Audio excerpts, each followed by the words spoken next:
little bit about the challenges we have faced in building up this mobile point of sale platform and what we learned from them. But before I do that, I would really like to use the opportunity to ask you a question. A rare opportunity to be in front of so many payment experts, and I really would like to know your opinion on this. Can I have a quick show of hands? How many of you believe that mobile point of sale is going to radically change the whole payment environment in Europe over the next 2 to 4 years?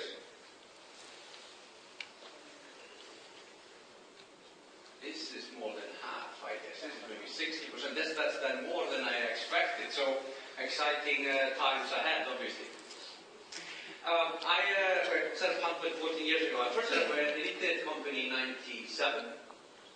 Successfully sold it in 1999, just before the bubble bursted, and I thought I was the master of the universe. That I could just touch anything and turn it into gold. So I was looking for the next big opportunity, and I convinced a couple of my classmates that mobile was coming. It was going to be so big.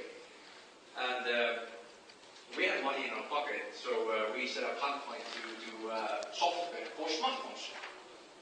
Well, that was a good idea, but there were no smartphones. And we had to wait 8 years to see a smartphone, a proper one.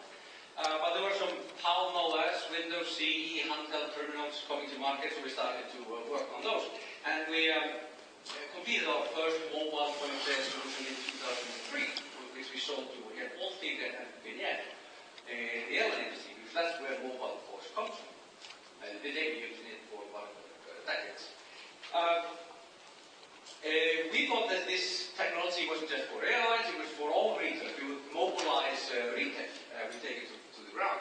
So I went to the UK to partner up with some retail specialists, and there was a lot of enthusiasm about this, and we partnered with Winco and Nixstore, and the metrics were that everyone thought this would sort of replace about 20% of all the checkout systems in the to mobile POS. But there was something brewing. Chip and PIN was coming. This is 2004. So Chip and PIN was coming to the UK 1st of January 2005. But we wasn't going to let that stop us on our way to glory, so we said that we'll just add this efficient chip thing to the solution, and we'll do it at our cost. Well, that wasn't so clever, because it turned out to be a 2-year project. There was no hardware available, there was no software, no anything. We had IBM and a couple of other players with us in this, and this is what we ended up with, this brick over here. It was the HP iPad on this side, glued together to the Eon payments terminal. So you do your mobile POS, there's a scanner here, and you can hand it to the customer. If you wouldn't drop it, you would maybe manage to enter his PIN. It was rubbish, but it worked. It was the world's first. We installed it at Old Trafford to Manchester United to enable them to sell merchandise in their corporate boxes. Now, having we completed the solution, there were also more industrial devices coming to market that enabled us to do mobile POS and chip and PIN. And now we finally have a solution for the retailers. So we showed it to them, and they absolutely loved it. They wanted it yesterday. The only thing we had to do is that we had to try it in one store first. And we had to make sure that the sort of customer experience on the mobile would be the same as on the PC checkouts. Fine, makes sense. But in technical terms, that actually meant that we had to integrate the promotion system, loyalty system, inventory system, gift card system, and ERP system. And to install 2 terminals in one store costed £50,000. Now that was a bit too steep for them when they hadn't tested out the technology. So we went to the next retailer, which was eagerly happy to test out the solution and implement it, if only we would integrate to the promotion system, loyalty system, inventory system, gift card system, and ERP system. Which was, by the way, completely different from the previous retailer, and all the other retailers in the company had different systems. So it was virtually impossible to make one standard solution for all the retailers. So we asked them, why don't you just install your PC checkout system on a mobile device?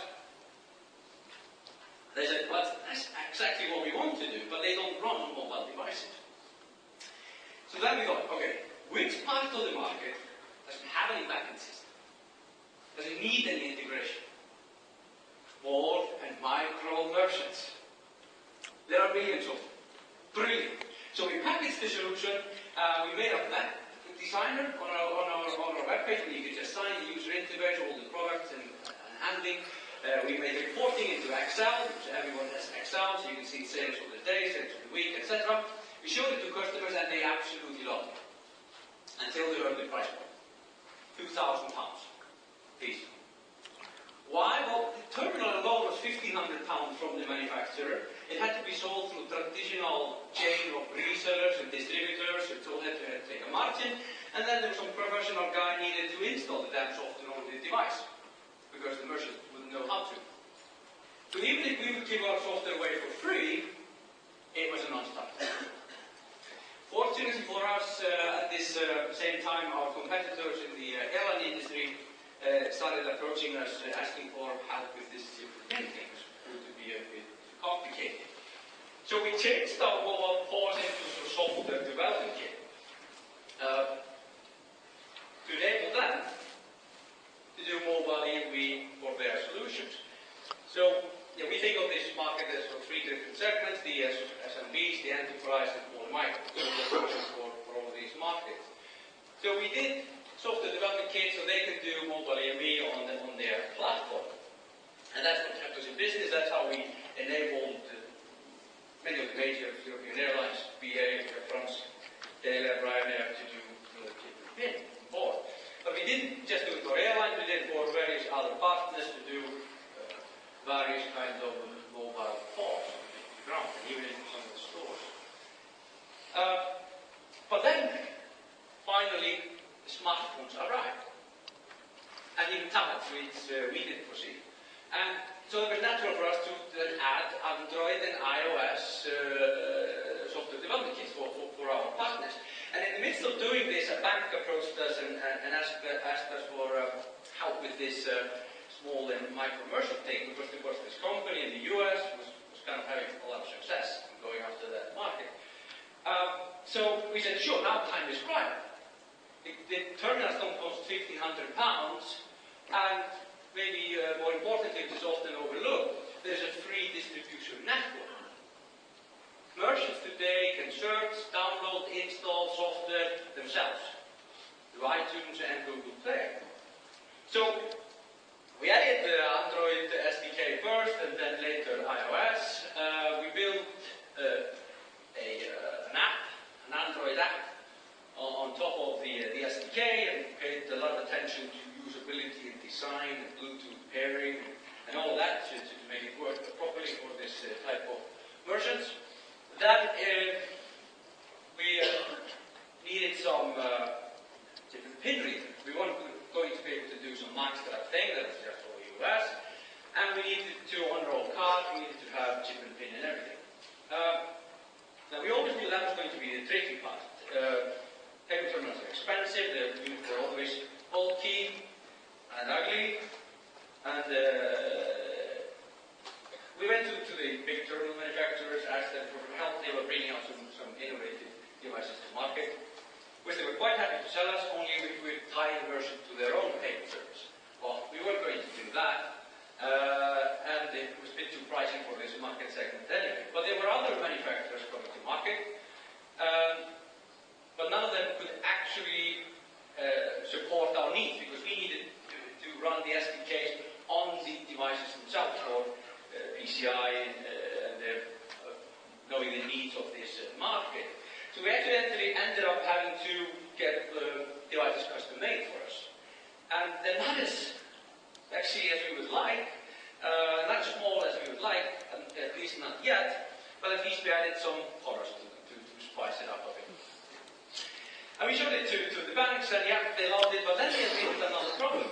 They couldn't really sign up the merchants, because they had legacy systems and paper-based processes. So we actually ended up having to build an onboarding platform on top of that, so they could do online onboarding, to do their KYC and AML and all that. And this is where we are. We went live in July with our SDKs and our partners on the Android platform, and now we have a was able to